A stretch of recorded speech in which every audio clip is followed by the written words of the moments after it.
విలేకరులు మనం చెప్పుకుంటూ ప్రజల్ని ఇబ్బందులు గురి చేస్తున్నారనే సమాచారం ఉంది. దీనిలో భాగంగా మంచిర్యాల పట్టణంలో ఒక కేసు నమోదు చేసినాము. ఈరోజు వచ్చిన ఫిర్యాదు మేరకు జన్నారం పోలీస్ స్టేషన్లో కూడా ఒక కేసు నమోదు చేయడం జరిగింది. ముఖ్యంగా విలేకరులు అనేవాళ్ళు ఎలక్ట్రానిక్ కానీ ప్రింట్ కానీ సమాజానికి, ప్రజలకు, ప్రభుత్వానికి, ప్రభుత్వ వ్యవస్థలకు వార్తలను చేరవేస్తూ అవగాహన కల్పించే వాళ్ళు చాలా గౌరవప్రదమైన వృత్తి. దీంట్లో గత 20-30 సంవత్సరాల నుంచి పనిచేసే సీనియర్ పాత్రికేయులు ఉన్నారు. జర్నలిజం లాంటి ఉన్నత చదువులు చదివి కూడా వాళ్ళు సమాజ సేవలో వృత్తిలో భాగంగా వచ్చిన వాళ్ళు ఉన్నారు. కానీ కొంతమంది ఇటీవల కాలంలో ఇతరత్ర పేర్లు పెట్టుకొని విలేకరులు కాకపోయినా విలేకరులమని చెప్తూ సొంత డబ్బుల ఆదాయం మార్గంగా ప్రజల్ని పీడించడం కోసం, ప్రజల్ని భయపెట్టియడం కోసం ఇతర వ్యాపార సంస్థల దగ్గర కూడా పోతున్నట్టు తెలిసింది.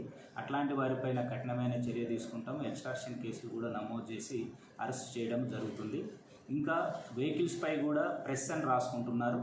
ప్రెస్కు సంబంధం లేని వాళ్ళు ప్రెస్ అని రాసుకుంటున్నారు కాబట్టి స్పెషల్ డ్రైవ్ కంటిన్యూ చేస్తున్నాము.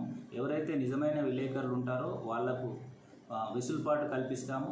ఎవరైతే ప్రెస్ కాకుండా ప్రెస్ అని ఉంటారో వాళ్ళపైన క్రిమినల్ కేసులు కూడా నమోదు చేయడం జరుగుతుంది.